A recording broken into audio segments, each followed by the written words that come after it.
School bullies knocked down a blind girl, and 5 minutes later, the strongest girl in school changed everything. The hallway was always loud at 8:05 a.m., but today it echoed with something worse. Leela, the quiet blind girl who walked with a white cane, was making her way to class when 3 boys stepped in front of her. She didn't hear them whispering, she didn't see their smirks. One of them stuck out a foot. Leela tripped, her books scattered, her cane slid across the floor. She hit the tiles with a soft, painful thud. The crowd laughed, but the laughter stopped the moment a sharp voice cut through the hallway. "Pick that up." Every head turned. Standing at the end of the hallway was Zariah James, the girl everyone knew not to mess with. Tall, confident, focused, captain of the girls' boxing team. And today, very angry. She walked toward the 3 boys, her steps echoing like warning shots. "You think hurting someone weaker makes you strong," she said. The boys swallowed hard. Zariah didn't touch them. She didn't yell. Instead, she crouched beside Leela. "You okay?" she asked softly. Leela nodded, embarrassed. "I'm fine, I think." Zariah turned her head just enough for the boys to see her eyes. They backed up instantly. Then the principal appeared, not walking but running. "What happened here?" he demanded. Before the bullies could lie, the hallway speakers crackled on. Zariah had already hit the emergency button on the wall, the one that activated every security camera screen. Footage played in real time for the principal. The trip, the shove, the laughter. The boys froze. Zariah crossed her arms. "Sir, I believe this school has a zero-tolerance policy for assault." The principal's face changed immediately. "Boys' office, now." For the first time in their lives, they didn't argue. When the hallway emptied, Zariah knelt again beside Leela. "You're strong," she said. "You didn't cry, you didn't panic, you stood up anyway." Leela blushed. "I'm used to things." "Well," Zariah replied, "you won't be used to them anymore." She placed Leela's cane gently in her hand and picked up her books. "From today," Zariah said, "you walk with me." Leela hesitated. "Why, you don't even know me." Zariah smiled softly. "Because 5 minutes ago, nobody else fought for you, and that's never happening again." Word spread through the school that day. Not about the bullies, but about the girl who defended a stranger. The girl who fought without throwing a single punch. The girl who stood up when no one else did. Zariah and Leela became inseparable after that morning. At lunch, after school, walking home, and every time someone asked how they became friends, Leela would answer, "It only took 5 minutes for someone to change my world." And Zariah would add, "And it only took 5 seconds to decide to be that person." By lunchtime, the entire school felt different. Not quieter, not louder, just charged. Like the air before a thunderstorm. Students clustered around tables in tight circles, whispering behind raised hands. Trays clattered, chairs scraped, but underneath it all ran one repeating question, soft, curious, and a little scared. "Did you see what Zariah did this morning?" Some kids swore. She lifted one bully by the backpack strap like he weighed nothing. Others insisted. She threatened the whole group. One dramatic 8th grader even whispered she had been expelled before for breaking someone's nose. Every story was louder, wilder, and more ridiculous than the last. But at a quiet table in the far corner, almost hidden behind a column and a vending machine, sat Zariah and Leela. Far from the rumors, far from the stares. Leela ate slowly, her fork shaking just a little. She kept her head down, as if each bite required concentration. Zariah noticed. "You okay?" she asked gently. Leela nodded, but it was the hesitant kind of nod, the one that meant not really, but I don't want to be a burden. You sure? Zariah pressed. Leela breathed in. You don't have to sit with me, she whispered, her voice so soft Zariah almost missed it. People already think I'm strange. Zariah leaned back, letting out a small scoff. Strange? Girl, anyone who says that has never talked to you. Leela's eyes flickered up, uncertain. Zariah continued, and besides, let them talk. People who run their mouths behind your back are always too scared to say it to your face. Leela blinked, then let out a tiny laugh, quick, shy but real. Her first real smile of the day. For a moment, things felt peaceful. But peace never lasted long in a middle school cafeteria. A group of students at a nearby table kept glancing over, not just glancing, staring. One of them nudged the others and whispered something with a not-so-subtle point in Zariah's direction. Zariah didn't look their way. She stabbed a fry with dramatic precision, pretending she didn't hear. Leela, however, noticed everything. People are staring, she murmured, shrinking into her hoodie. Let them, Zariah said again, but this time her jaw tightened slightly. She wasn't angry at Leela. She was angry at them. Another whisper rippled from across the cafeteria. Is she really friends with that blind girl now? Why is she doing charity? No, dude, she just likes fighting people. Leela's shoulders curled in, like she was trying to make herself invisible. Zariah set down her drink. Leela. She waited until Leela looked up. You want to know something? Leela nodded, unsure. People talk because it's easy, because being loud is easier than being kind, but none of them sat with you before today. None of them helped you. None of them even bothered to learn your name.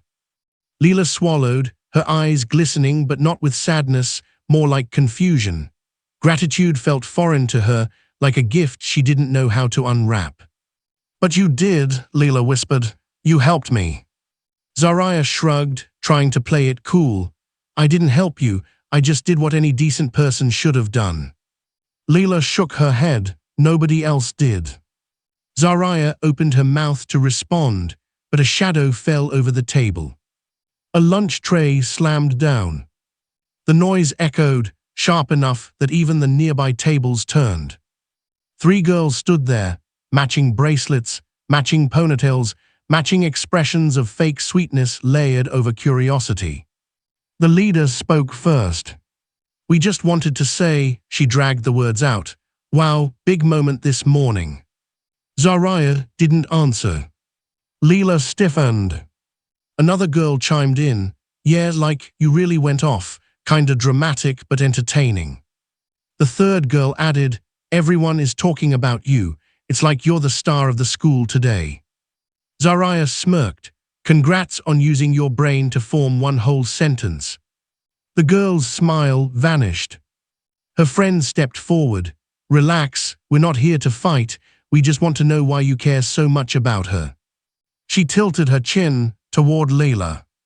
Leela's breath hitched. Zariah's hand curled into a fist under the table. Because she deserves better than people like you, Zariah snapped. The leader rolled her eyes. Seriously, she can't even see who's talking to her, why waste your time? Leela flinched.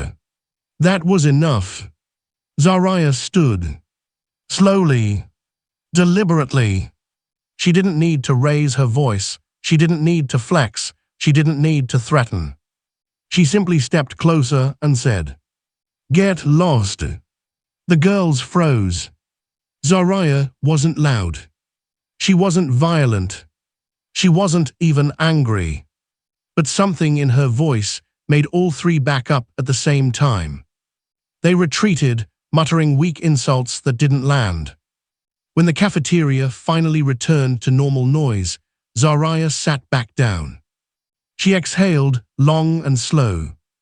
Leela wiped a tear from her cheek, not because she was sad, but because for the first time in a long time, someone had stood up for her in front of everyone.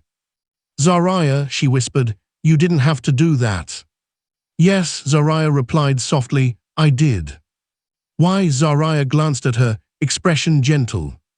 Because sometimes all it takes is one person sitting next to you to remind you you're not alone. Leela's smile this time wasn't small or shy. It was warm, hopeful, and as she sat there beside Zariah, hands finally steady, she felt something she hadn't felt at school in years: safe. The three boys, Mark, Jensen, and Cole, sat outside the principal's office, legs bouncing, jaws clenched, fury simmering beneath their breath. The hallway was too quiet, too bright, too full of posters about kindness and respect that suddenly felt like personal insults. Suspension wasn't just possible. It was practically guaranteed. Mark kicked the leg of his chair, the metal clanging against the tile. "I can't believe this," he muttered. "We're the ones in trouble, us." Cole rubbed the back of his neck. "Dude, we pushed a blind girl." "By accident," Mark snapped. "She walked right into us, you all saw it." Jensen rolled his eyes. "Bro, she didn't walk into us, you shoved her twice." Mark glared at him. "Why are you taking her side now?" "I'm not," Jensen muttered. "I'm just saying the principal saw the video. We are cooked." Cole sighed. "We should have just apologized." Mark leaned forward, fists tightening. "No, I'm not apologizing to her or that freak show Zariah." Jensen stopped bouncing his leg. "Careful, man, Zariah's different." "Exactly," Cole said under his breath. "She's not like the others, she's not scared of us." Mark narrowed his eyes. "And that's the problem." The hallway clock ticked loudly, echoing off the walls. The sound grated on Mark's nerves.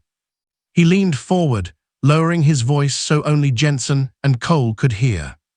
"They're not getting away with this," he hissed. Cole frowned. "What are you thinking?" Mark's eyes darkened. "Zariah wants to play hero. Fine, we'll give her something to fight." The other two exchanged uneasy glances. Jensen leaned in. "Mark, don't do anything stupid."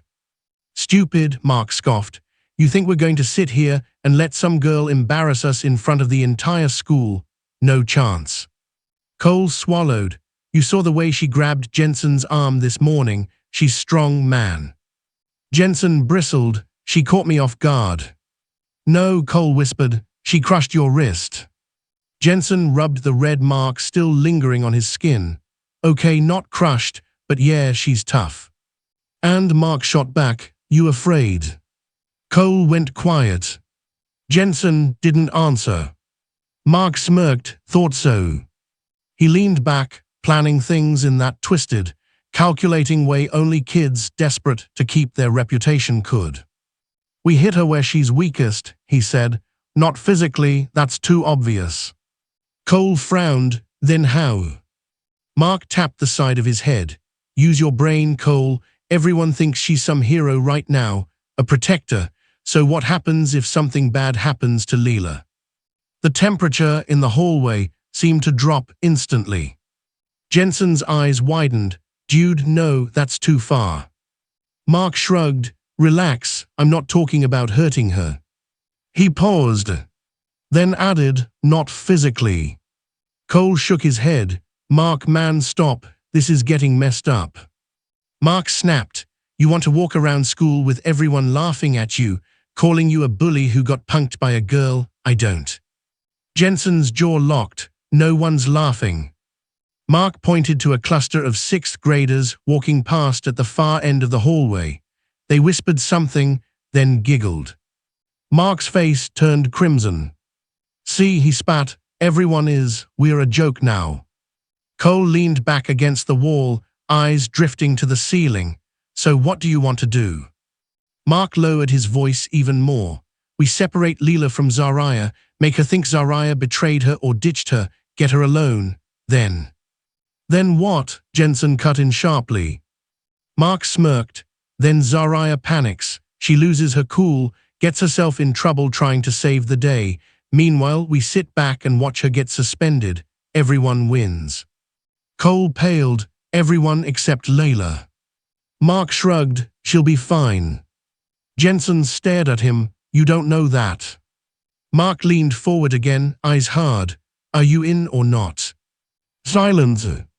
The kind of silence that stretches so long it becomes heavy. Cole exhaled shakily. I'm not hurting anyone, man.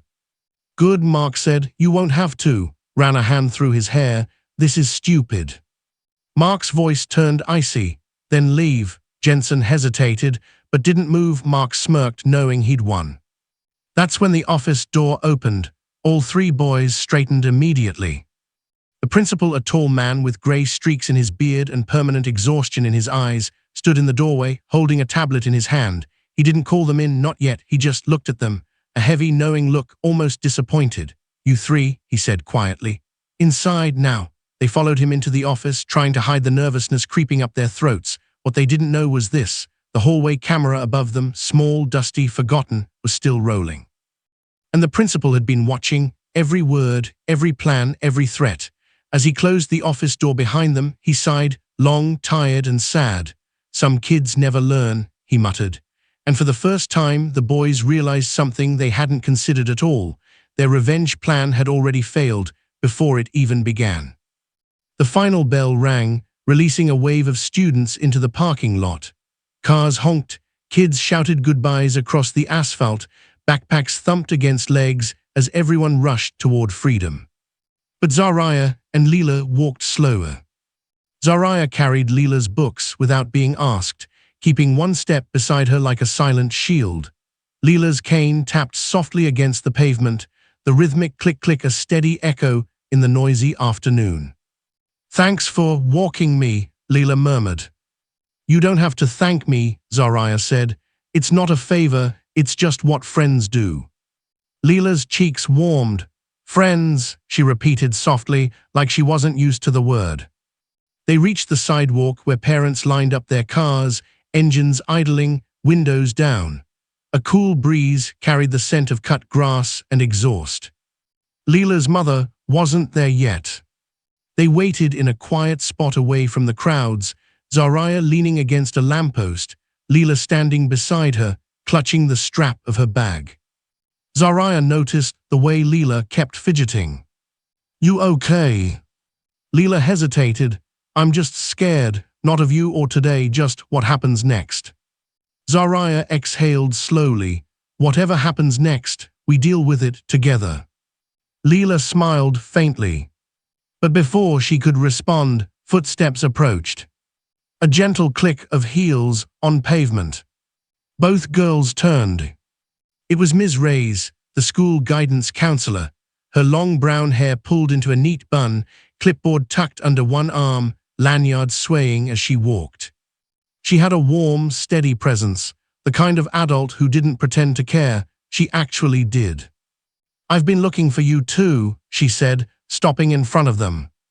Zariah stiffened. We're not in trouble. Ms. Reyes let out a soft laugh. I know, believe me, if anyone is in trouble today, it's not either of you. Zariah didn't relax. Authority figures weren't people she trusted easily.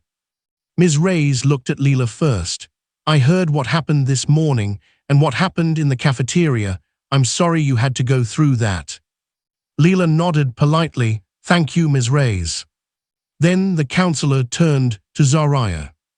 And I heard what you did today. Zariah folded her arms. They deserved it. I agree, Ms. Reyes said without hesitation. That surprised Zariah enough to raise an eyebrow. But Ms. Reyes continued, I want you to know, this school stands with both of you. You don't have to handle everything alone. Talking won't change anything, Zariah muttered. Ms. Reyes didn't get offended. She simply stepped closer and lowered her voice, making the moment feel private. Maybe not talking, she said, but action will. She reached into her clipboard and pulled out a bright red card, thick, laminated, official-looking. She handed it to Zariah. What's this? Zariah asked, turning it over between her fingers. The card had bold black lettering. Application Referral, GURDINS Club. Students who protect and advocate for others. Zariah stared at it. Ms. Reyes explained, it's a new leadership program, a student group that focuses on safety, advocacy, and peer protection.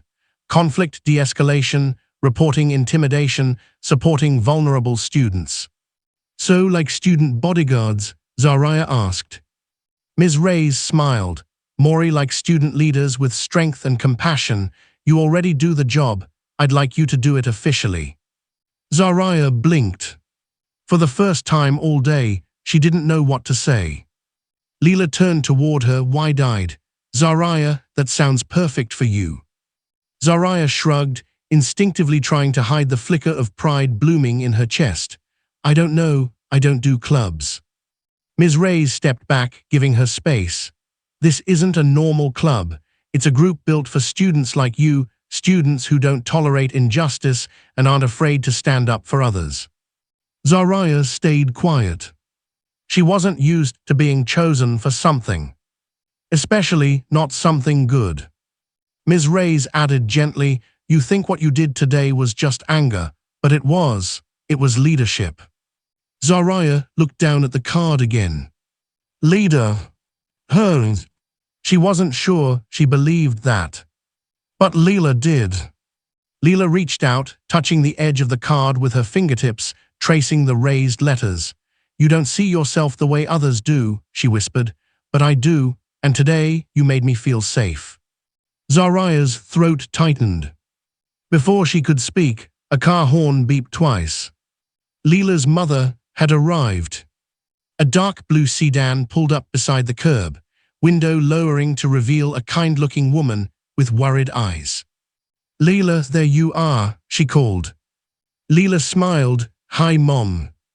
Zariah handed her the books, and Leela carefully slid into the back seat. Before closing the door, she leaned out and whispered, think about the club, okay? Zariah nodded once. Leela shut the door, and the car pulled away, leaving Zariah standing alone with Ms. Reyes. The counselor watched her for a moment. You don't have to decide now. Zariah sighed. I don't know if I'm the right kind of person to lead anything. You're exactly the kind, Ms. Reyes said warmly, not perfect, but powerful and willing to protect someone who needed you.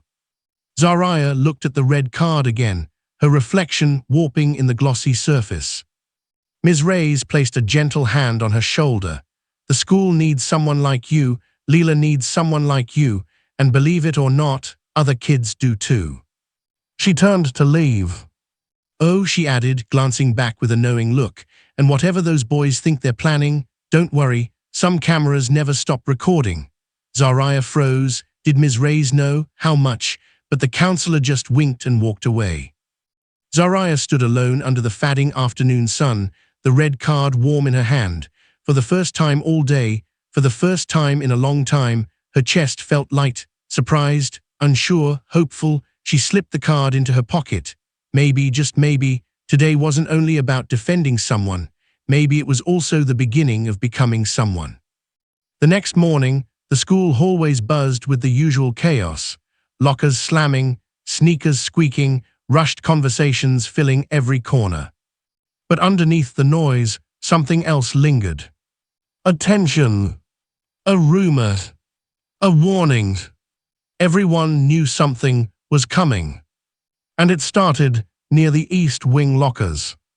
Leela stood quietly by her locker, tapping her cane lightly against the tile. She breathed slowly, waiting for Zariah, just like always. But today, Zariah was running late. The air around Leela felt off. Not wrong exactly, just heavy. Then she heard footsteps. Not one pair. 3. Her shoulders stiffened. Mark's voice came first, smooth, cruel, pretending to sound harmless. Well, well, look, who's alone today? The words slid through the hallway like poison. Leela gripped her cane tighter. She didn't turn toward the sound. Blind or not, she knew exactly who it was. Cole snickered. Where's your little guard dog? Overslept. Jensen added, maybe she got bored of protecting you. Leela stayed silent, chin slightly lifted. She didn't want to give them the satisfaction of fear. But her hand just barely trembled. Mark stepped closer. Even without sight, Leela could feel him, His presence was a shadow pressing in. "You know," he said slowly, "you and your hero caused us a lot of trouble. We missed practice, lost privileges, and now everyone treats us like the bad guys." Leela's voice shook when she finally spoke. "You are." Mark's jaw twitched. "Say that again." "She didn't." "But she didn't have to."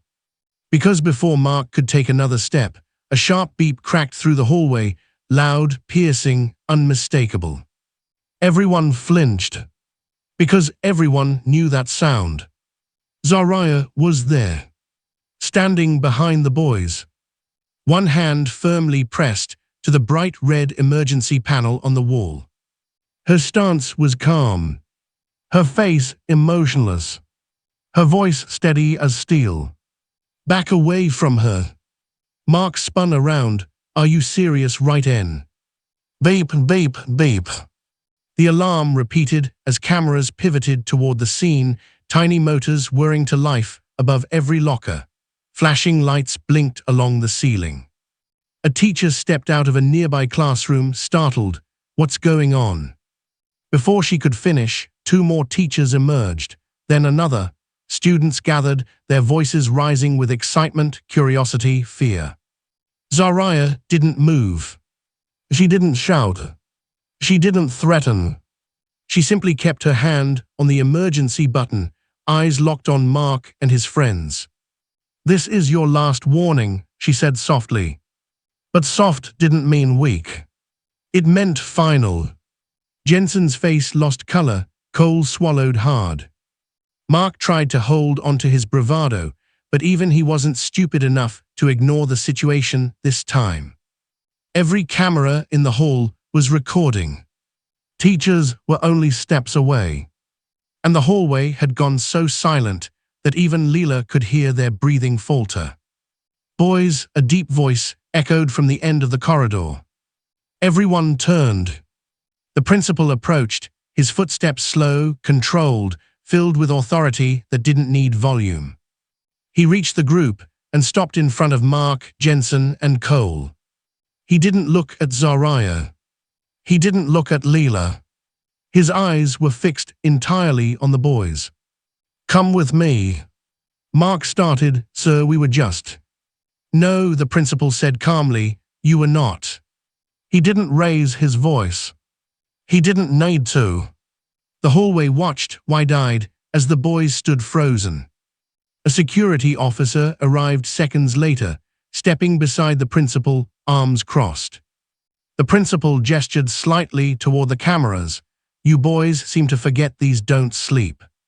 Mark opened his mouth, but nothing came out.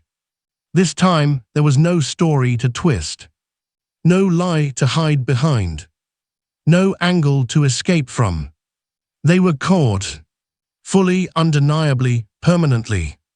The principal took a long breath, not angry, just disappointed. Then he spoke the 6 words that changed everything. "You will not return to this school." Gasps exploded across the hallway. Even Zariah's eyes widened slightly. Mark staggered back. What? No, no, sir, please." Cole's knees buckled. "We can't get expelled, my parents." Jensen looked sick. "Sir, we weren't going to hurt her." The principal shook his head. "Intent no longer matters, patterns do, and yours ends today." Teachers stepped forward, gently guiding the boys toward the office. Mark looked over his shoulder one last time, rage warring with humiliation in his eyes, but Zariah didn't flinch. She simply stood beside Leela, protective but calm. The hallway parted as the boys were escorted away, some students whispering, others staring, a few even recording the aftermath. When they were gone, the principal turned to Zariah. His voice softened. "You did the right thing." Zariah nodded once. "I won't let them touch her." The principal glanced at Leela. "You shouldn't have to." Then he walked away, following the teachers and the boys down the hall. The moment the doors closed behind them, the hallway erupted into chatter, shocked, electrified, buzzing with the weight of what had just happened. Leela turned toward Zariah. "You got here so fast," Zariah smirked. "I'm not letting you wait alone again." Leela smiled, small but steady, and for the first time since the bullying began, she allowed herself to believe something she had never dared to before. This time, it really was over. 2 weeks later, everything felt different. Not louder, not quieter, just brighter. The kind of change you don't notice all at once, but in pieces, in moments, in the way people carried themselves. The bullies were gone. Officially expelled. Their lockers cleaned out within hours, their shadows lifted from the halls. The tension that used to sit in the air like a weight had vanished. And in its place, something hopeful. The Guardians Club had launched fast. A poster appeared in every hallway. Stand with those who need you. Guardians Club. Leadership, courage, protection, kindness. And under leadership, in bold letters, President Zariah Coleman. For the first time in her life, Zariah had an official title she hadn't asked for, but had earned. She wore it like a badge. Not flashy, not arrogant, just steady. Leela became the club's first official member. Not because she needed protection anymore, but because she wanted to protect others. And everyone loved that. Every day, students walked Leela to class, not out of pity, but respect. Some carried her books. Some guided her through crowded hallways. Some just kept her company, talking about homework, music, or what they ate for breakfast. No one whispered about her anymore. They talked to her. They saw her. Truly saw her.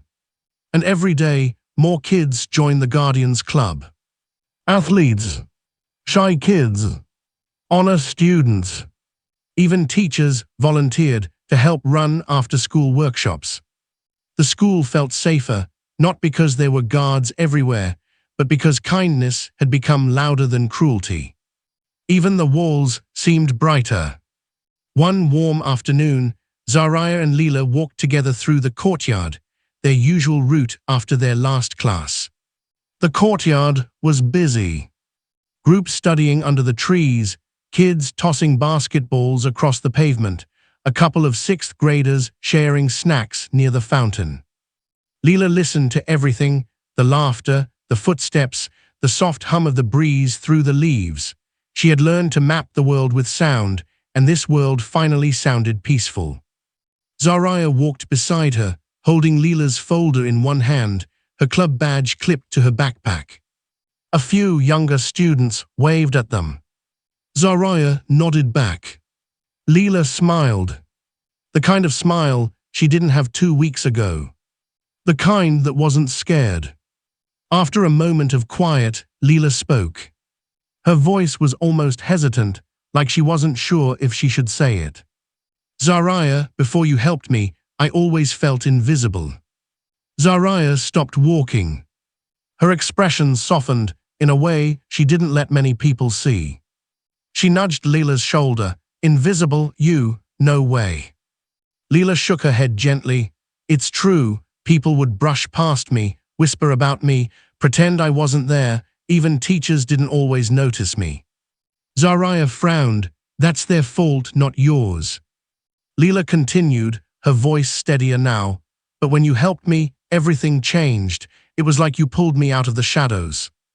Zariah smiled, a small, warm smile that curled at the edges. Not anymore, she said. This school sees you now. She tapped lightly on Leela's shoulder, adding, because you deserve to be seen. Leela turned her face toward Zariah's voice, eyes glimmering in the sunlight. She reached out and gently squeezed Zariah's arm. Thank you, she whispered, and because of you, I'm not scared anymore. Zariah felt something tighten in her chest, but in a good way. Pride. Relief. Maybe even a little joy. She placed a hand over Leela's. Good, she said softly, that's the point. They continued walking, step by step, toward the school gates. Students moved aside for them, not because they were afraid, but out of respect. A group of new Guardians Club members jogged by, waving. "Meeting after school, President," one shouted. Zariah rolled her eyes playfully. "Look at them, acting like I'm some celebrity." Leela laughed. "Well, you kind of are." Zariah shook her head, but she didn't deny it. They reached the edge of the courtyard, where sunlight spilled across the walkway like a golden path. Leela turned suddenly. "Zariah." "Yes. I want to be like you." Zariah blinked. "Me, why?" "Because you make people feel safe," Leela said, "and I want to do that too." Zariah felt her breath catch. She didn't say anything for a moment. Then she smiled. A real smile. "Deep. Proud. Peaceful." "You will," she replied. "You already are." The breeze rustled the trees overhead, sending tiny petals drifting down like confetti.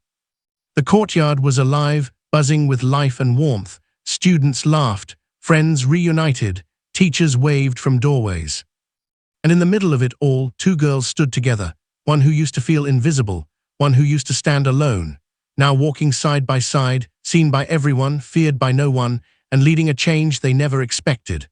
A school that once ignored the quiet suffering of a single student now stood united behind her.